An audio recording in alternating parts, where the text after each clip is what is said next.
Hi there, I'm Kian Cruz, author of Dad Bod, and you're listening to Pop Goes Your World. If you haven't already, subscribe on iTunes. And while you're there, please leave us a rating and review.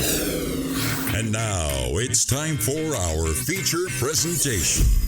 I'm Chris McBrien, and the pop culture from Generation X is everything to me. And I'm Derek Myers, and I'm here to educate Chris on the great pop culture of today's generation.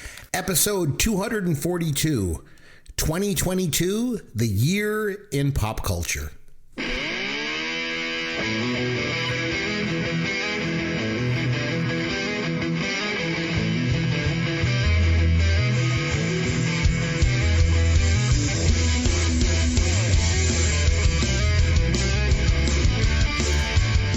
Chris McBrien along with Derek Myers, and this is Pop Goes Your World, the pop culture podcast for the generations. Welcome to season 8 of our little podcast around here. Hard to believe we've been doing this for 7 years already, isn't it, Derek? Yeah, it's craziness. Oh, man. And this time out, we're going to be taking a look back at the year 2022 from a pop culture perspective. Some of the movies, TV shows, and music from the year, and we'll also do a memoriam of the celebrities that we lost last year. But before we get to our retrospective of the year that was in 2022, what pop culture were you able to take in over the holidays, Derek? Well, knowing that we like to keep these shows to about an hour, I'm not going to give you the full list. Please not. But I don't think you can hold me to 5 minutes because there are a few things. I'm going to try and be as quick as I can. Some of these things I'll just run down the list. I won't really talk about, but I had a chance to watch a lot of stuff. We haven't done a show in a few weeks. I was off for Christmas break, so I had some downtime. Okay. Some things good, some things bad. And then I actually have 3 different documentaries that I'll talk a little bit about in more detail at the end. So I'm just going to sort of run down the list and I'll just tell you what I think of it and like good, bad, or otherwise. And then if I want to go into a little more detail, I will. So these are in no particular order, but they're sort of in the order that I watched them. So the first thing, going way back, I had a chance to watch Black Adam, which is part of the DC comic movie universe starring The Rock. It was not great, but it was not terrible. It was entertaining. I mean, I think I've said this before. I like The Rock as an entertainer. Mm-hmm. He's not going to win an Oscar, but I always find I have a good time when I watch his movies. So I gave it a shot. We got it on HBO Crave. It didn't cost me anything extra. It was fine. I wouldn't go out of my way to see it, but if it's on and there's nothing else, give it a try. Is Black Adam a superhero? Well, is that what it is? He's sort of the villain of the Shazam story. So it's basically a continuation of the Shazam movie. Again, I don't really know the character that well. So that was part of the reason I want to watch the movie, was to see sort of how it all tied together. Let me ask you this question. Who is your favorite superhero of all time? Well, it's got to be Batman. Yeah. You know who mine is?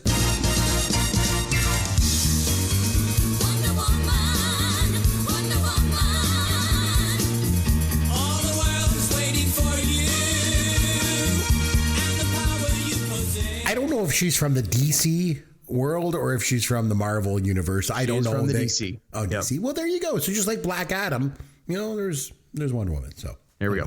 All right. Had a chance to watch a whole bunch of things on streaming, like full seasons of shows. So Netflix dropped a whole bunch of stuff that I had a chance to watch. Again, I won't go into too much detail. I watched a series called The Recruit. It's about a young lawyer who gets recruited into the CIA and then quickly finds himself in sort of both hilarious and dangerous circumstances. It's a very light sort of show. Doesn't take itself too seriously. It was pretty good. I would say probably like a C+, B-. It ends sort of on a little bit of a cliffhanger, and I'm pretty sure they're going to pick it up for season 2. And then on the other end of that spectrum, I had a chance to watch Jack Ryan season 3 on Amazon, which is based on the Tom Clancy books, which has already had 2 seasons before this. I like Jack Ryan season 3. It's a little more serious and hardcore. I actually like season 2 a lot better, but this one was still pretty good. Probably again around a B. So those two spy shows, and then a third spy show I saw was called, I got a long list called Treason on Netflix, and it stars Charlie Cox, who plays Daredevil in the Marvel Universe, along with a couple other people who I sort of recognized but didn't know the names of. It's only 5 30-minute episodes, so it ran by, or 5 35-minute episodes. It ran by pretty quick, and it was pretty decent. Again, I'd probably give it about a B.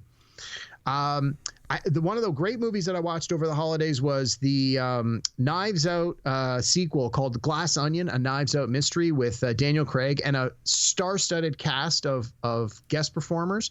It was really, really good. If you watched the first Knives Out and you liked it, definitely check this one out. It's similar but different. So I know some people that watched the first Knives Out, didn't care for it, but have now watched this sequel and actually really liked it. It's very tongue-in-cheek, but it's also got that sort of whodunit feel where the first half of the movie lays everything out, and then the second half of the movie you start to see it from slightly different perspectives. So you get to see some of the same scenes again, but the curtain has been pulled back. Think sort of Sixth Sense. Once you know the secret and you go back and watch the movie, all the clues are there, except the movie is built around showing you all this stuff through the second half of the movie. I really enjoyed it. It was quite good. I really liked it. Strong recommendation for me on that one. I would give it a solid A. Cool. Had a chance to watch a series that dropped on Netflix called Kaleidoscope. This one is about a bank heist, and it's 8 episodes. And the gimmick of this one is that you can watch episodes 1 through 7 in any order you want. Some of them take place days or weeks before the heist. Some of them take place many years before the heist. And each episode sort of introduces a different character, and you sort of explore their motivation for why they're on the crew. But as long as you wait and watch the last episode last, that's the one where they actually do the heist. Apparently, the show will work. It was decent, but I found it was a little bit slow. So I would say with that one, I'd probably give it sort of that B-, C+ sort of score. But it's been very popular. Had a chance to watch Andor, the Star Wars series on Disney+. I had not watched it when it came out. I wanted to wait for all the episodes to drop. I had heard a lot of great things. It was a #1 show on a lot of top 10 lists. So I went in with exceptionally high expectations. I liked it, but I didn't love it. I think, again, because the expectations were so high, I was unrealistically expecting it to be the most amazing thing I ever watched. It was good. Again, I'd probably give it an A-. If you haven't seen it, give it a shot. It's quality. It's basically a story in the Star Wars universe that doesn't talk about Jedis and magic and stuff. It's basically like a crime story, so it you don't even really have to like Star Wars or be into Star Wars to watch this. The only sort of, quote, Star Wars-y thing is they have some scenes with spaceships in outer space, and it takes place on 2 or 3 different planets. But even that's not really a part of the story. It's really, the story is about the uprising of the rebellion that is happening when the first Star Wars movie takes place. So it's not Endor, where the Ewoks live. It's Andor. Andor, which is the character's name. And okay. It's been picked up for season 2, and apparently at the end of season 2, it'll bring you right up to the point of the Rogue One movie.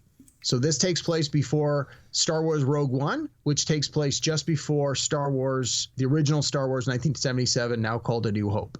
So, but yeah, it has nothing to do with, you don't need to know any of the Star Wars lore. It doesn't reference Darth Vader, Luke Skywalker, none of that stuff. It's not guys with lightsabers. It's the evil empire, and that's sort of consistent. But no, it was quite good. Just a couple more movies real quick. I had a chance to watch 2 movies from the 80s that I had never seen before that I had on my PVR that were taking up room. One stars Robert Redford. It's called Legal Eagles. Have you ever seen that one, Chris? I haven't seen it, but I'm familiar with it. It was okay. Also starring Deborah Winger, yeah. and Daryl Hannah. And it was okay. I mean, it's an 80s movie, and I liked it. It wasn't like awesome, but it was fun to go back and watch it. And Robert Redford, my God, was he good looking when he was a young man. But he's like in his mid-40s in that movie, and he still looks amazing. I also saw another one from the 80s starring Kevin Costner called American Flyers, about 2 brothers that are in a bike race. Think like Tour de France, except there are equivalent bike races in the U.S., and it takes place in the mid-80s. It was really good. I didn't really know much about it, but I thought, I'll give this one a try. I really liked it. But again, probably because I ride a bike, so I could relate to some of it, but it was pretty decent. Had a chance to watch a brand new movie on Netflix called White Noise with, oh my God, Adam Driver. Is that his name? The guy who was Kylo Ren in the new Star Wars movie. Yeah, he was in the show Girls. Yeah. Yeah. So he's getting a lot of critical praise for his performance, but my God, this movie was terrible. Like a solid F, thumbs down. Apparently it's based on a very popular book that came out in the late 80s, early 90s. I didn't care for it. My wife and I watched it, and after 2 hours, sort of looked at each other and like, did we just waste 2 hours of our life? Yeah. No, super stinker, 2 thumbs down. And then last sort of regular thing I had was I watched The White Lotus season 2, which was excellent. I really liked season 1. I actually like season 1 a little better than season 2, but season 2 was quite strong as well, and there's a huge payoff in the last couple episodes. So if you're like a lot of my friends who are like, well, I didn't really think the first episode was that good, trust me, each episode gets better than the one before it. So tough it out. I think it's only 7 episodes. So it was very strong. And it just won a whole bunch of awards at the Golden Globes last night. So I just wanted to mention to you, by the way, because it's our first episode of season 8, we're being generous and you're not on the clock. Yeah, no, You'd been buzzed out. There's no way I was going to catch it. So then I had 3 documentaries for you. 40 days and 40 nights, he watches documentaries. He likes to learn about the world. It's Derek's Documentaries. Derek's Documentaries. Oh, please tell us about the documentaries. All right. So the first one I watched was on the documentary channel, and it's called Nike's Big Bet.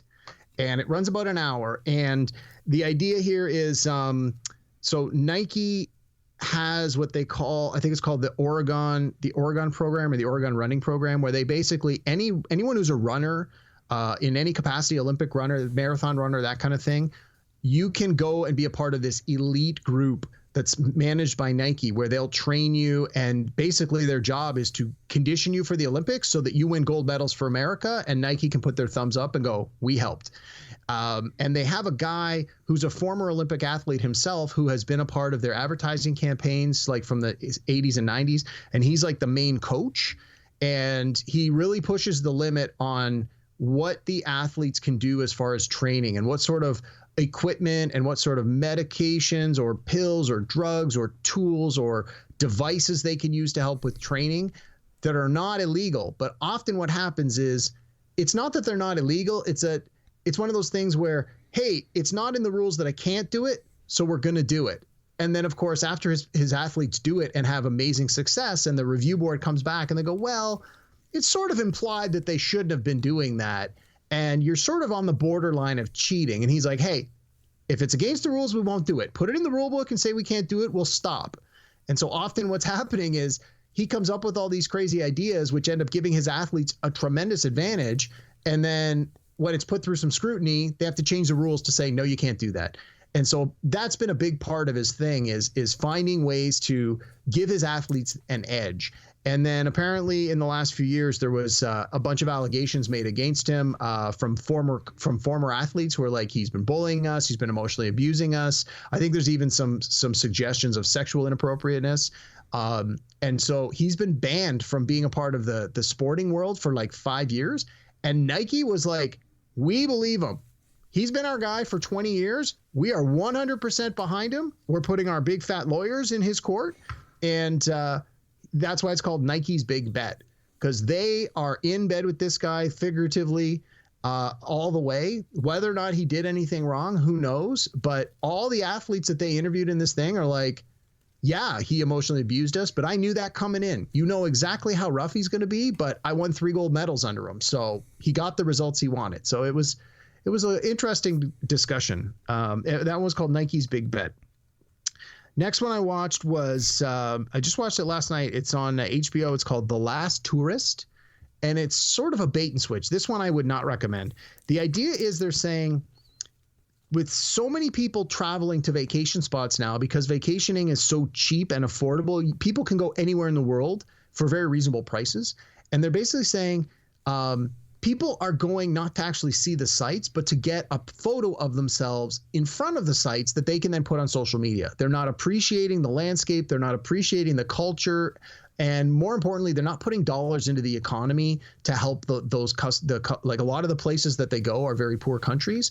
And it's this documentary where it talks about like how the vacation industry is actually destroying ancient landmarks and ancient cultural sites, and these poor countries where there's like all this tourism. The tourism is sort of set up in such a way that the money just stays with the touristy place and doesn't get distributed to the poor countries. The first 20 minutes of the doc is very, very interesting. The next hour is basically the equivalent of those commercials where they show you like abused animals on the screen and they play sad music and they go, for $1 a day, you can save animals. That's basically how the last half of this documentary feels. They're really trying to manipulate the audience. It's not to say that the message they've got isn't important, but that's not really how the movie was pitched in the trailer. So I didn't really care for it. Last Tourist, thumbs down on that one. And finally, a really, really good one that I just watched on Netflix. It's called The Volcano: Rescue from Wakari. Wakari, I think that's how you pronounce it. And this is an island in New Zealand that's an active volcano where they do tours every day. You can go out and you can walk around. And unfortunately, in 2019, it erupted while people were on it. So the documentary is an hour and a half. The first half an hour, they sort of set up how it all works. And this is how our tourist works. And this is how we had people going out to the thing. And these are all the tour guides. And then the next hour is like, boom, the volcano erupts. And here's the chaos that happened. And here's how the rescue happened. And here's who lived. And here's who died. And here's who got hurt. And they follow the story of like a bunch of the survivors. And it's just amazing and shocking all at the same time. So that one's a 2 thumbs up for me. Definitely an A. The Volcano, the Rescue from Wakari. It's on Netflix. So three documentaries, one okay one crappy one, and one really good one. So with that, let's move on. Well, you definitely started off season 8 educating me on all this kind of new stuff. So that's really great. But oh man, I got to do a lot of cool stuff over the holidays as well. So my wife and I partook in our annual Christmas Eve tradition of watching Die Hard. Nice. And it was awesome as always. And as I mentioned to you before Christmas, we always get together and we have eggnog with Kraken rum in it. Unleash the Kraken! So that was really good. We enjoyed doing that on Christmas Eve. And then there's this TV station in Hamilton, Ontario, that's been showing old episodes of The Love Boat. Nice. So needless to say, I've filled up my PVR with old Love Boat episodes. Go figure. I already own all of season 1 and like half of season 2 on DVD. So like I started sort of with the second half of season 2. The first episode that I watched was with Beth Howland. She played Vera on the TV show Alice. Okay. Remember the opening credits with the box of the exploding straws? That was yes. her. Yes. So the episode that I watched, she was on it, and it also had Ken Berry, the guy who was on Mama's Family, and then Nanette Fabre and Ethel Merman were on it. And then I was like to my wife, "Hey, that's Ethel Merman." And my wife is like, "Who the hell is Ethel Merman?" I was thinking the same thing. I was telling my wife. Okay, so I had to tell my wife about this, and you're going to know this too. Remember the scene in the movie Airplane where they're in the asylum? She says, "What's wrong with him over there?" "Oh, that's just so-and-so. He thinks he's Ethel Merman." And then he sits up, and it's really Ethel Merman. And she starts singing. She's like, "You'll be swell. You'll be great. Gonna have the whole world on a plate. Start here, start now. Honey, everything's coming up roses." And she gets like sedated. My wife just got up and left the room. Yeah, I'm sort of thinking the same thing myself. I'm like, I don't know what you're talking about. So anyway, gotta watch Airplane and you'll know who Ethel Merman is. And then there's one more thing I did. I watched the movie Top Secret, the Val Kilmer movie from '85. Nice. One of the funniest movies ever made. I forgot about it. That scene in the jail cell is like agent comes and he's like, "I've tried everything. I've contacted the embassy, the German government, the consulate. I even talked to the UN ambassador. It's no use. I just can't bring my wife to orgasm." And Nick is like, "Have you tried one of these?" And he reaches underneath his jail cell bed and pulls out this box that says the intruder on it. My wife is like, "What are you watching?" But anyway, so that was me. Die Hard, The Love Boat, and Top Secret. 8 seasons and some things just never change, my friend. No kidding. Here's your dad joke of the week. Okay, so here's a dad joke for you. This one's a little bit dirty, okay? So Derek, what do you call a pirate that is on people? Jeez, I know I'm going to regret this, but I don't know, Chris. What do you call him? R. Kelly. Also, did you hear that R. Kelly and Fergie are collaborating on a new album? They call their group the Jeez. A little Canadian show called Schitt's Creek. You can say Schitt's Creek, but you can't say Wow, you are really dating yourself here, bud. Schitt's Creek is awesome as What are you talking about? Have you not seen Ryan Reynolds' film career? Apparently my son has no soul. You're not recording this, are you? No, never. Like, that's criminal. I know. We basically have the same bone structure. From the waist up, I presume. Most people won't question it. It's all ball bearings now. So as I mentioned at the top of the show, we are now in our 8th season. Although a few more jokes like those last ones will probably end up in court. No kidding. So I like how we kick off season 8 with like a record number of censor beeps to start the show. That's just how we roll around here, Derek. So anyway, let's take a look back at 2022, the year in pop culture. When you look back, Derek, at 2022, do you think there's one thing that stands out that sort of defines the year in regard to pop culture? What, if anything, do you think 2022 will be remembered for?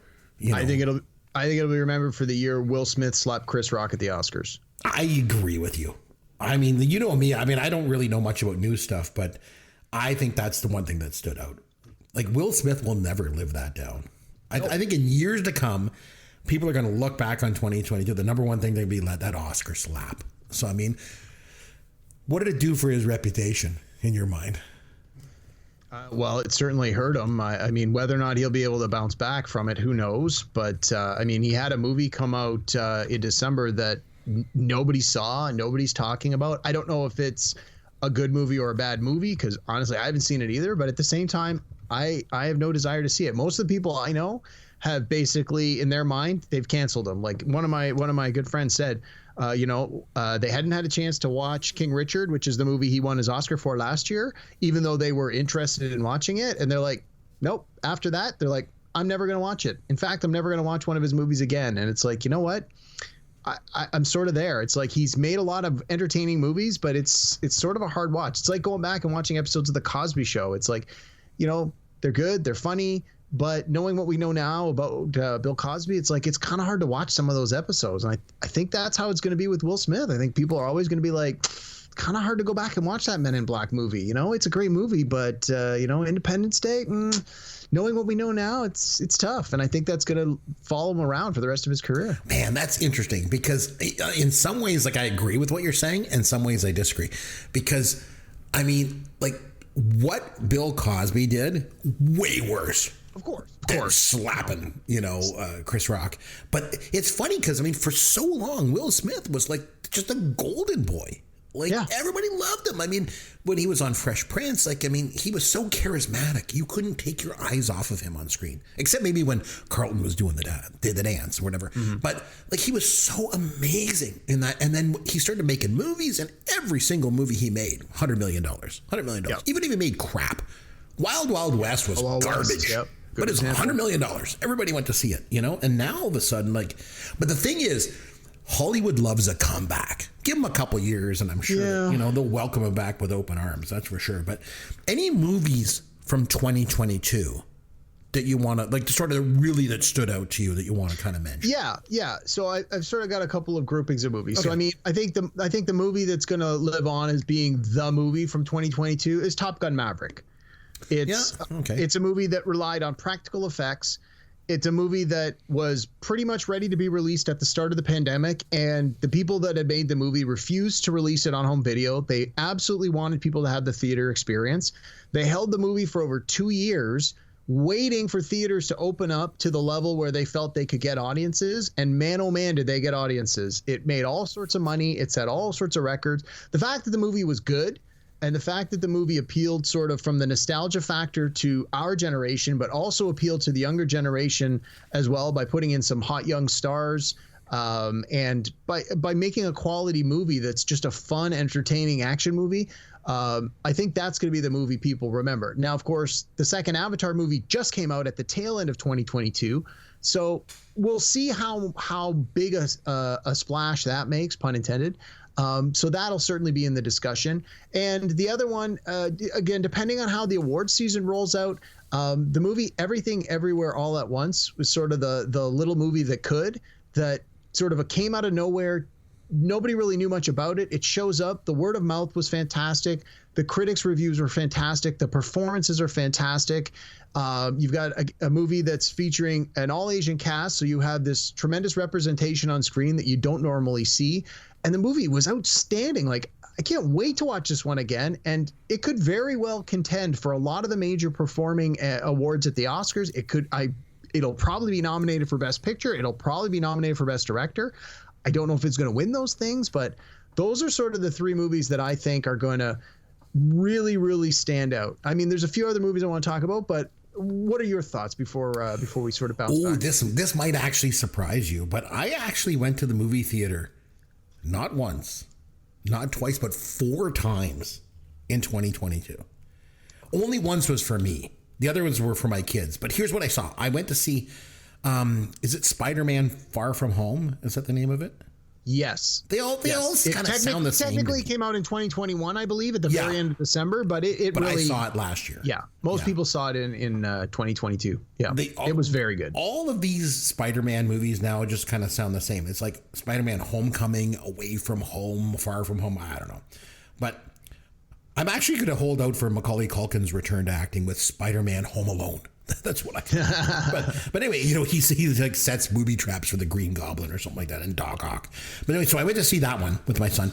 I also went to see Sonic 2. My youngest son wanted to go see this, mostly because his favorite YouTuber is in it. Some guy named Preston. All he does is make like YouTube videos where he just plays Minecraft and yells. I cannot believe what passes as content these days. Although, keep in mind, the guy who's put out 8 seasons of content. Exactly. As someone who's put out 8 seasons of content making R. Kelly jokes. But anyway, so Sonic 2, it sucked really bad. And this dumb YouTuber that we had to go see, it was just in a cameo. Like he was only in it. He didn't even have any lines, for crying out loud. So then I also went to see Jurassic World Dominion because my kids wanted to go see it. It sucked. I'm like those 2 movie reviewers on In Living Color. Remember them? Damon Wayans and David Allen Greer. Remember that? Yep. Men on Film. Hated it. Hated it. Yep. So those are the 3 movies that I saw for my kids. But I also went to the movies to see one for the old man. Back in September, they re-released in 3D and 4K the one and only Jaws. One of my 3 favorite films of all time, as you know. So me and my 13-year-old son went to see it. It was one of the best experiences I've ever had in a movie theater in my entire life. Nice. And I mean, I've seen Jaws 8 million times, but to see it on the big screen in 3D remastered, man, it was just such a different experience. Probably one of the biggest highlights of the year for me from a pop culture perspective. So nice. So cycling back to movies for a couple of minutes. This is also, now that we're sort of post-pandemic-ish. I mean, COVID is still a thing, but I don't think we're going to go into a full worldwide lockdown again. I hope, fingers crossed. But during the pandemic, movies started getting released through the streaming services as sort of the first point of contact. And more people now are choosing to watch movies in their home. You can, here in Canada, we can rent them from Cineplex.com. Movies that are coming out in the theater, we can rent and watch them from home without having to go to the theater. Or in some cases, they're coming out exclusively on streaming services. So I just talked about Glass Onion and Knives Out Mystery. It had a very, very, very limited theatrical release for like a week as sort of a gimmick and as a publicity stunt. But the vast majority of people are going to see this streaming. And so there was a handful of movies that came out through the streamers that were noteworthy. So Glass Onion, we just talked about. Disney Pixar put out a new one called Turning Red, which got really good reviews. I mean, me personally, I didn't really care for it. But then again, I'm not a young girl, and I find that the stories that are designed for little kids don't really speak to me the way they might have used to. Also, love how they featured Toronto in it, though. Yes, yeah. Believe me, there's a lot to like about it, and there were parts that I did like. Overall, I personally didn't care for it, but I can understand why so many people do like it. There was a prequel. I guess it was technically a prequel to the Arnold Schwarzenegger movie Predator called Prey that came out. It was a very popular action movie. It was very well received. It got very good reviews. Again, debuted at home, and then of course, the Weird Al movie called Weird, the Al Yankovic story, came through on the Roku channel. That was the only way you could see it. So like this was a year when some movies that like there were a lot of movies that came out either exclusively on streaming or primarily on streaming that are going to be movies that will probably be around for a while. The people will go back and revisit that, will be noteworthy when they hit a 5th or a 10th anniversary. I mean, there was a bunch of terrible movies that debuted on the streaming services, but that's just the nature of Netflix.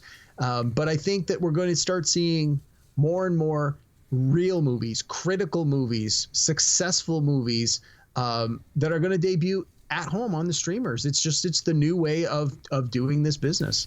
I want to talk a little bit about TV. So as you know, I only watch old stuff for the most part. But I got to say this, 2022 was the year that I actually discovered Ted Lasso. This show is amazing. It is amazing. I've been waiting like crazy for the third season to come out. I was hoping it was going to be out in the fall of 2022, but it's not out yet. I'm hearing rumors it might be out in the spring of 2023. Yeah, that's what I keep hearing too. Yeah. But I really hope that they end it after 3 seasons, because I feel this is a story with a beginning, a middle, and an end.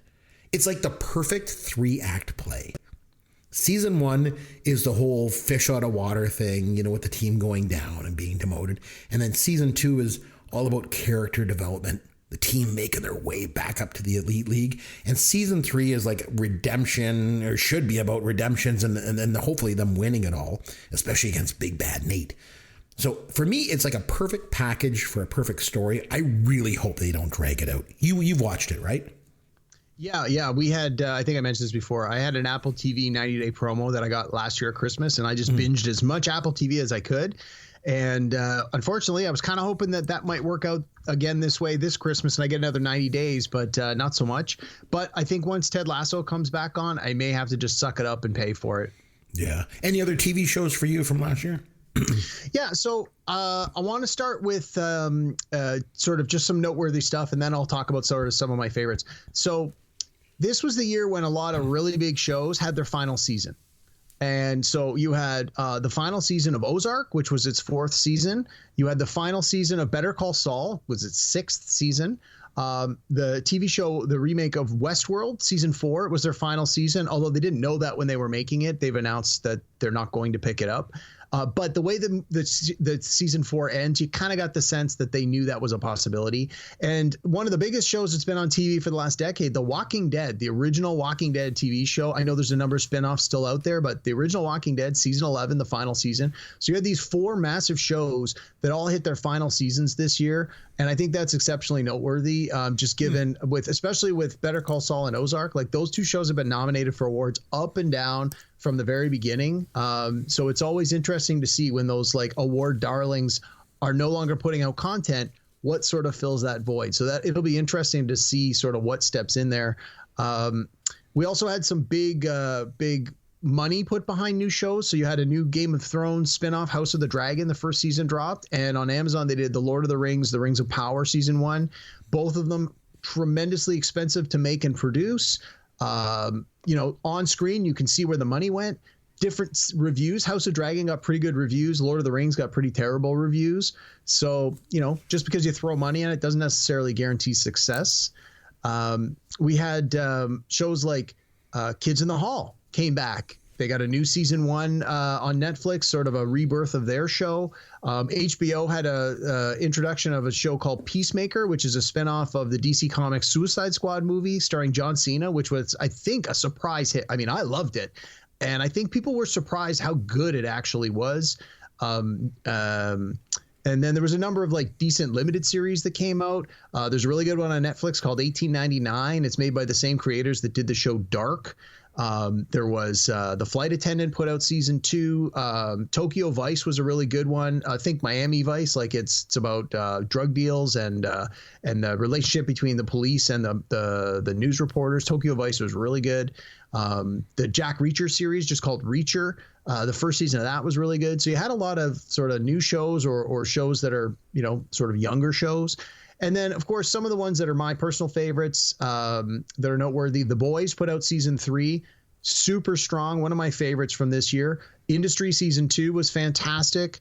We got another spinoff of Star Trek called Strange New Worlds. This is a spinoff of the Discovery series with Anson Mount as Captain Pike. That show, it was solid. 10 solid episodes, no stumbles in that at all. And then, of course, we had Stranger Things season 4, which was, a continuation of that story. It was pretty strong as well. And of course, it reintroduced or even introduced the song Running Up That Hill by Kate Bush to a brand new audience. And then there's a song from the 80s that just shot to the top of the charts, 30 years later, 40 years later.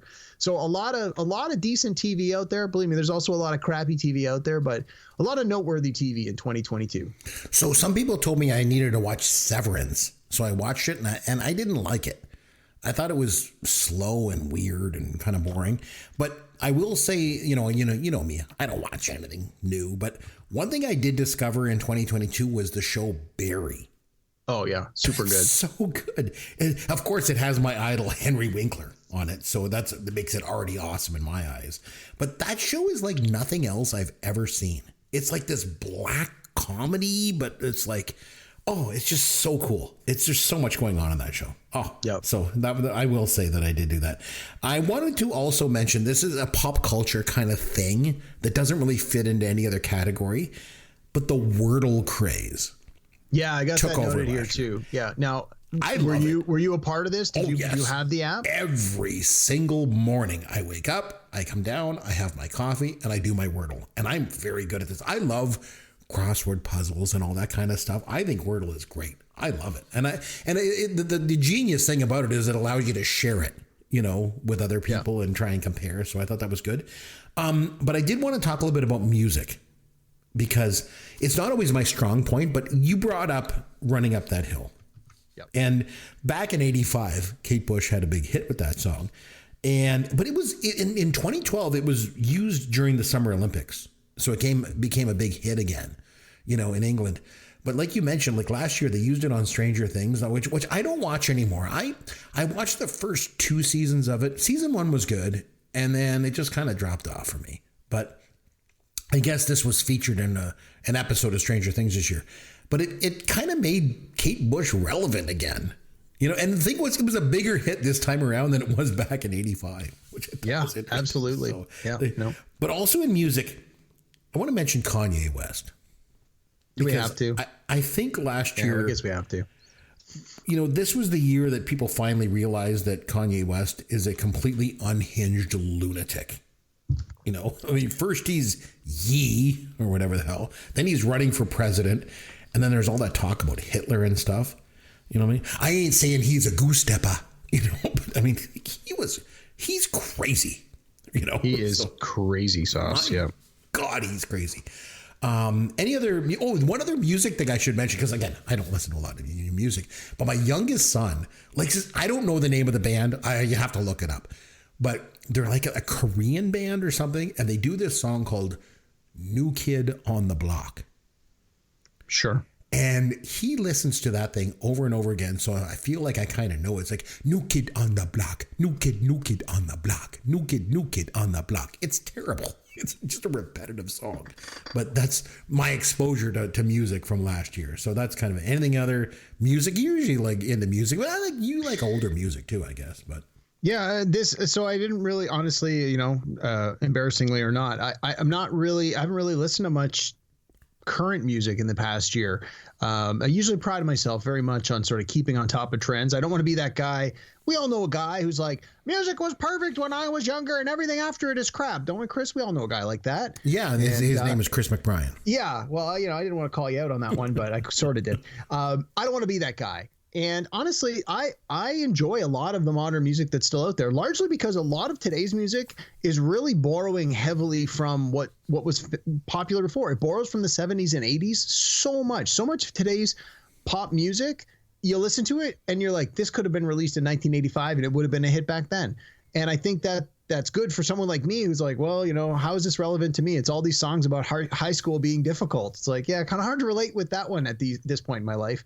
But no, not so much with the music in 2022. There was a girl that was on American Idol a number of years ago, and her name was Jax. I always remembered her because I thought she was really, really good.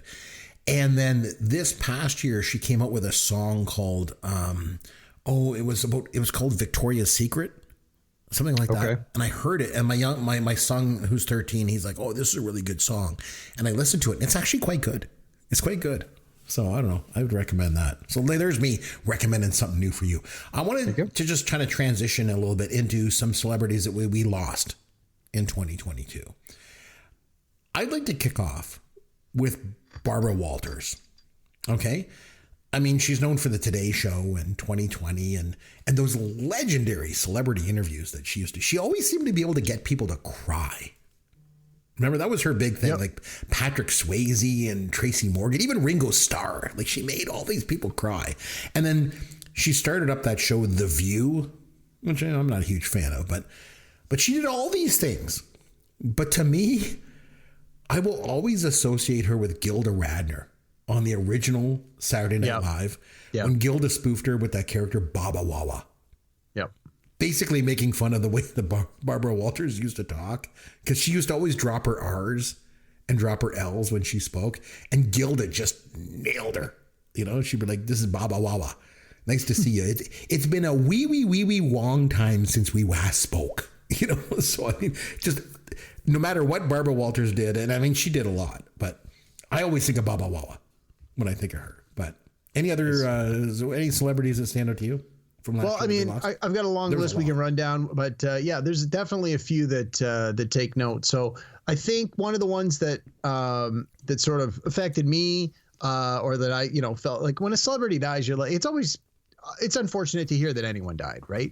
Even if you maybe don't appreciate their work, or you don't care for their music, or you didn't think they were a great performer, if their family and loved ones are obviously mourning the loss of that person. So from that point of view, you never want to be like, oh, I don't care that person died. But then there's others where it's like, well, I may not have actually ever known or met this person, but the ones that you are a big fan of, when you hear that they've passed, it leaves an impression. So for me, there's a couple like that. The first one is Taylor Hawkins, who was the drummer for Foo Fighters. He died at 50. They haven't really released the specific details, but the belief is that he overdosed after he had problems with substances, and then had been clean for a while. And then apparently he was back on the substances. But again, all speculative. But regardless of the reasons, we lost him earlier this year. I'm a huge fan of Foo Fighters, the band. I'm a huge fan of Dave Grohl. I'm a huge fan of Taylor Hawkins.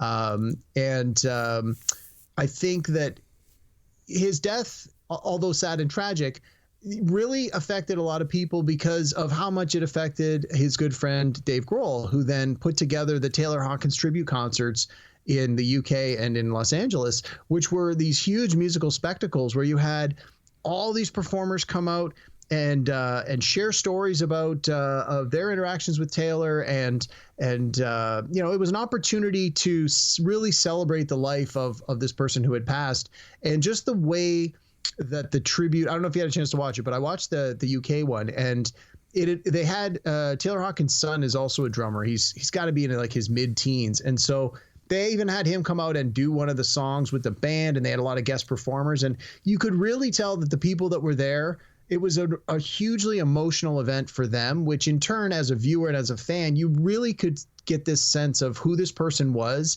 And it just made it even sadder that this person is lost, has passed away. So for me, that was definitely the first one on my list. So one I want to mention is Bob Saget. And I love how his legacy was pretty much being in all this family-friendly stuff like Full House and America's Funniest Home Videos. But in reality, his stand-up stuff was some of the rudest, crudest stuff you ever heard. Like, he had this whole other world about him, you know? He was known in the stand-up world as being really dirty. And then he goes and has his whole career as being this family-friendly guy. But I remember when he died, I was like, oh, that's too bad. That one got me a bit, so... As a fan of science fiction, the death of Nichelle Nichols was another one that hit. I mentioned earlier this year there was a documentary I watched about her, and although I was familiar with her work as a performer in the Star Trek franchise, and I know that she was an advocate for women's rights and for opportunities for people of color, I really didn't have a firm understanding of just how important her role in those things in the U.S. was until I watched this documentary, especially her connection to NASA and the recruitment of astronauts of various different backgrounds and ethnicities, more women astronauts, things of that nature, that up until then, all the astronauts were straight white men, and due tremendously in large part to Nichelle Nichols' involvement, NASA was able to at first narrowly open the door, but through the years, the door got blown wide open to allow the literal best candidates to become astronauts. It didn't matter that you weren't a straight white man. If you were a person of color, a woman, if you were gay, it didn't matter. If you had what it took to be an astronaut, you got to be a chance to be an astronaut. And And as much as I can appreciate and enjoy Nichelle's work as a performer, I think the longevity of her role as an activist and as someone who was able to present opportunities for, in this case, science and exploration and the things that NASA has done over the years, I think that really, to me, is her legacy. And I really wish I understood that more when she was alive, because I think I would have appreciated her that much more. So to hear that she had passed was tremendously sad. But after learning even more about her afterwards, it just made it that much more tragic. So R.I.P. Nichelle Nichols. Yeah, and as much as Nichelle Nichols was a trailblazer, like you said, for Black women in Hollywood, someone who was a trailblazer for Black men in Hollywood died last year, and that was Sidney Poitier. Absolutely. You know, he was the first African American man to win the Academy Award for Best Actor for Lilies of the Field back in '63, and he was up against some pretty good competition that year too. Like Paul Newman was in HUD, and Albert Finney and Tom Jones, which won Best Picture and Best Director that year. So, you know, I think he was one of the performers that really helped pave the way for Black actors in Hollywood back in the '60s, and he was always so poised. He's such a respected guy.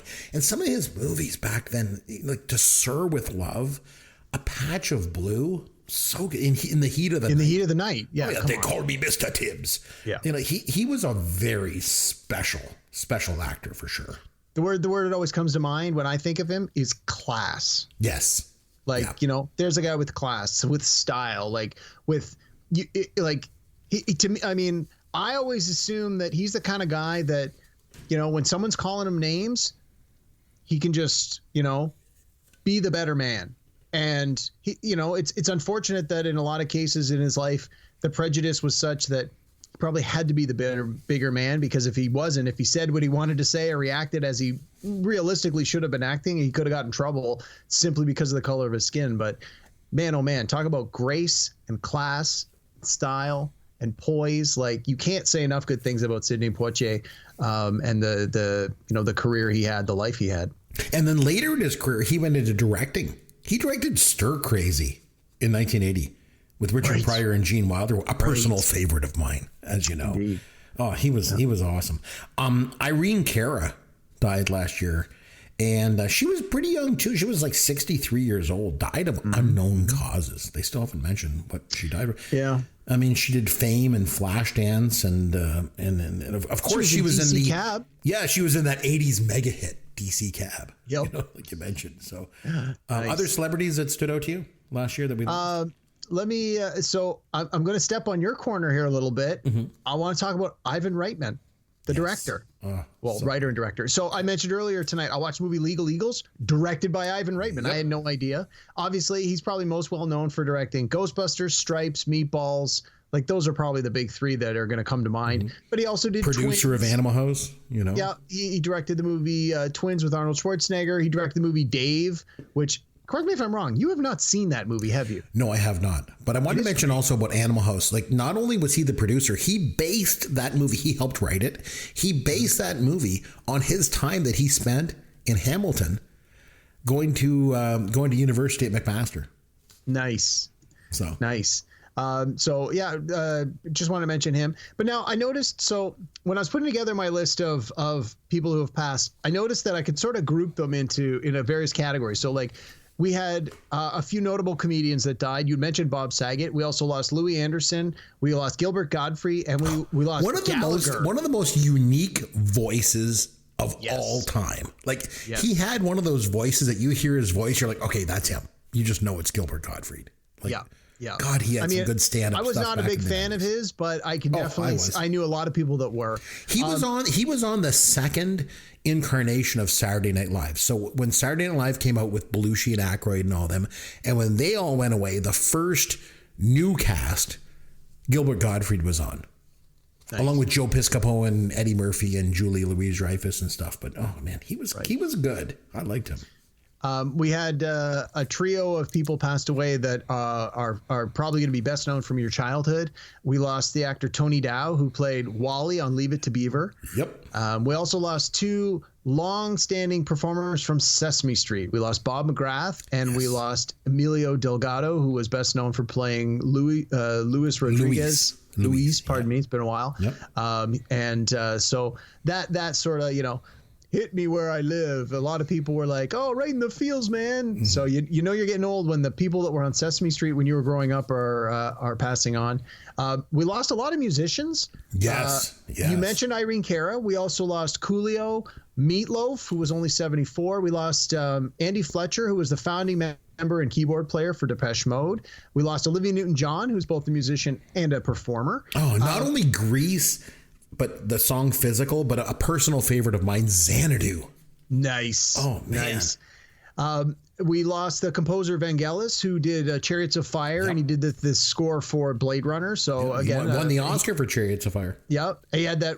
He was a one-hit wonder with the song "The Friends of Mr. Cairo" from the '80s. A little sort of obscure reference there. And then we also lost, and I had no idea this guy was even still alive. Jerry Lee Lewis died at 87. Honestly, I thought Jerry Lee Lewis died years ago, so I was a little surprised to see that he had made it all the way through to 2022. Good for him, but unfortunately, he passed as well. And then a couple of hockey players. This wouldn't be a Canadian podcast if we didn't bring hockey into it. So 2 hockey legends died this year. We lost New York Islanders great Mike Bossy, who was a part of their dynasty. He was only 65 years old. Yeah, and we lost Guy Lafleur, legend of the Montreal Canadiens at 70. Yep. And I remember when they did their tribute during the Montreal Canadiens game, they did a tribute to him right after he passed. And the fans gave him a standing ovation and was almost like 10 minutes long.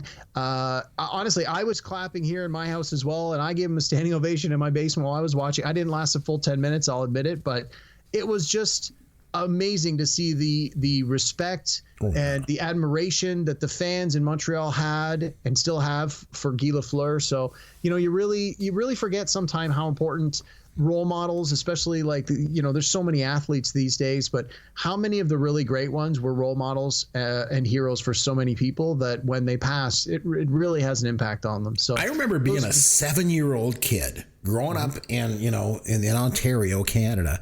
You had to like the Maple Leafs. And I did. I was a fan of Maple Leafs. But my favorite hockey player was Guy Lafleur. Loved him. Without the helmet and the hair. I was going to say flowing. the hair. Oh my God. Geez. Yeah, for sure. No, Guy Lafleur was my favorite hockey player when I was 7 years old. I remember that. Anything that you're looking forward to in 2023, Derek? Anything coming up that you're kind of is on your radar? You're better in tune with this than I am, obviously.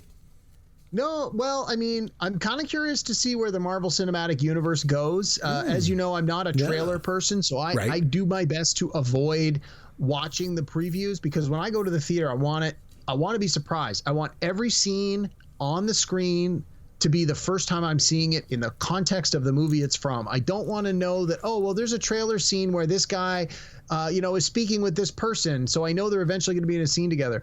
So I know there have been some trailers and teasers already dropped for some of the next upcoming movies, but as a fan, I want to see where they're going because it kind of feels like they did their Avengers Endgame, which wrapped up their giant 10-year vision, and then the next 3 or 4 movies kind of felt like a little bit of a stumble. So I'm kind of hoping they find their footing, which is to say, not to say that I'm going to stop going to see the movies. As a comic book nerd, I'm going to go to see every comic book movie, but I'm really hoping that they sort of stick the landing on this next one. So we'll see where that goes. And I'm kind of curious to see what happens with the next Avatar movie. The second one just came out, and they're promising us that if it does enough business and it makes enough money, they're putting out part 3 because it's already been shot.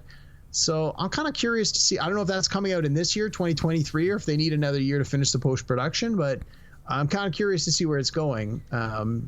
But yeah, I mean, other than that, there's nothing spectacular that I've got on the horizon. I'm like, oh my God, I can't wait. I'm like, well, let's see what comes at me. I have a couple things I'm actually looking forward to in 2023, believe it or not. As I mentioned previously, Ted Lasso season 3. I really want to watch that. But another thing I mentioned, I want to see Jaws in the theater. And there seems to be this kind of trend in theaters now to release more old movies in like 3D and 4K, and Titanic is coming up soon. Really? Yeah, they're going to be re-releasing Titanic in theaters, and I said to my wife, I'd really like to take my son to go see Titanic on the big screen in 3D. And now he's 13, and she's a little hesitant because there's the whole scene, the nude scene. in it. Come on. What 13-year-old boy hasn't seen boobs before? I know. Well, especially if you're like me growing up in the 80s. But so I'm like, I think he would just love it. And he's very into history and stuff. And I really think, I remember I went to see that movie multiple times in the theater in 97 when it came out. And it was transformative for me. Like when you went to the theater, it was like you were taken to another world for 3 hours. Like it was just that good. It was that well done. Yeah, Cameron really knows how to. Oh man, I think I'm really looking forward to seeing that in the theater, in 3D 4K. My wife's like, no, don't take him, take me. We'll go see it together. You can all go. There's lots of seats in the theater. Exactly. So anyway, that's a pretty good look back on 2022. A little bit of a look ahead to 2023. But on that note, what do you say that we have some fun with Caveman? So Derek, what better way to kick off our 8th season than with a new game? Ladies and gentlemen, name that tune.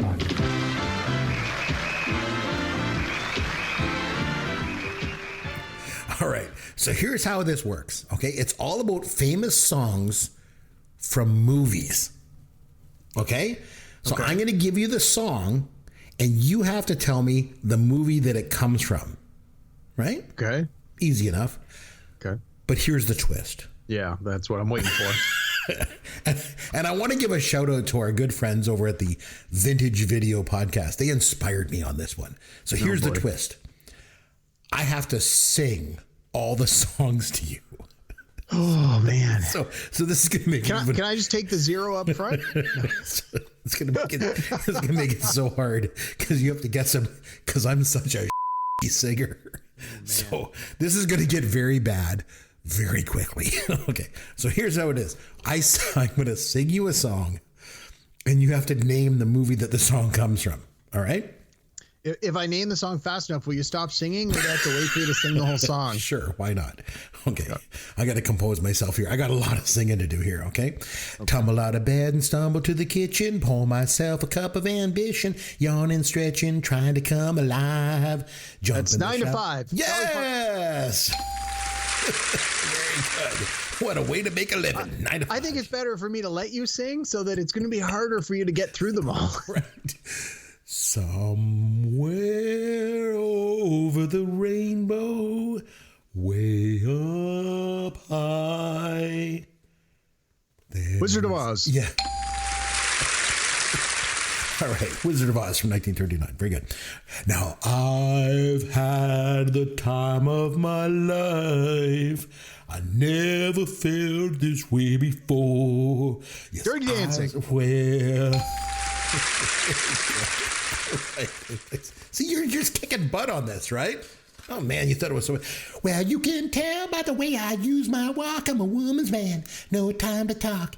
Music loud and women warm. I've been kicking since I was born. Now it's all right. It's okay. You may look the other way. We can try to understand the New York Times effect on man. Whether you're a brother, whether you're a mother, you're staying alive. I almost said Staying Alive. I'm like, no, that's the name of the song and the sequel, but not the one you're looking for. Rising up, back on the street, did my time, took my chances. Rocky 3. Yes. I have to think of which Rocky is. That's why I took this so long. Good. I'm gonna live forever. I'm gonna learn how to fly. Fame. Remember. Very good. All right, Fame. Yes. All right, here's one. 1989, The Number, Another Summer, Sound of the Funky Drummer. Music hitting your heart because I know you got no soul, brothers and sisters. Hey, listen if you're missing y'all, swinging while I'm singing. Giving what you're getting, knowing where I'm going. Black hands are sweating, rhythm rolls are rolling. Got to give us what we need. Got to give us what we want. Thing. Yes.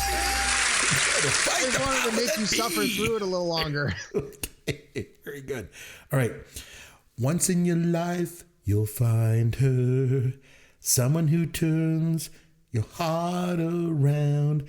Next thing you know, you're closing down the town. It's Arthur. You don't even like that movie. I know you know it. No, but I love the song. Oh, good. Well, I love the original. Let me just be clear on that. Not my Chris version. McBride cover, not so much. Not so much, right? You better lose yourself in the music, the moment. You own it, but you never let it go. You only got one shot. Do not miss your chance to blow. The opportunity comes once in a lifetime. 8 Mile. You're just kicking it. You are the worst rapper. I know, I'm terrible. That's why I let you go all the way through on those ones. All right. No New Year's Day to celebrate. Jeez. No chocolate covered candy hearts. Is that from The Woman in Red? Give away. You got them all. You got all 10. Even with my horrific singing. You make some pretty easy songs. Well, yeah. I like where this is going though. I think down the road when we have another one of these and it's my turn to the trivia, I'll do the singing for once. You have mentioned that before. Yeah. You're like, oh, I'm going to sing some songs. I shouldn't be the only one that has to suffer through it. So you never ever sing. You're never gonna sing, that's for sure. But you got all 10 of them. So yay! So I just recently this week I've been listening back to a couple of the old episodes, and I listened to the one we did a couple of weeks ago where you did the over and under the movie, and I went 1 for 12 or something. Yeah, that was awesome. It was like, I think it was a comfort movie one. I was just like, oh my god, that was the worst trivia I've done ever. Well, so you redeemed yourself this week. You got all 10. I needed to go 10 for 10 just to bounce back. So even with bad singing, you know, I mean, they're putting me on the spot here too, making sing these songs to you. Like, what the heck? You think you're getting away easy? Oh my gosh! All right, so congratulations, you did well. We've now kicked off season 8. That's awesome. So next time we're going to come back and we're going to do one of our topics. We'll do like a top 5 list or something like that. That's for sure. Kicking off season 8, not too bad. Strong start. Let's see how many. Chris, do you know off the top of your heads how many episodes did we do last season? Like a 43, something like that. Let's see what we can do to at least match that. We want to make sure we got consistency. We had a few weeks off. Let's make sure that we get every week we get a show out for the next little while here. So keep the listeners going. Right back to the routine. Quality program, quality entertainment, lots of fun. We look forward to doing the shows, and we hope everyone keeps listening. So welcome back, everybody. Back to the top, just like we said, you're just pumping out that great content, with all those dirty jokes. Although I'll try to tone those down as much as I can. Until then, this is Chris McBride on behalf of myself and Derek Myers saying thanks for listening to Pop Goes Your World, the pop culture podcast for the generations.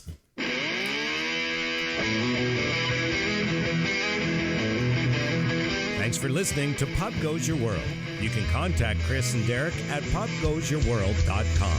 Please take a minute and review the podcast on iTunes or wherever you download and listen to the show.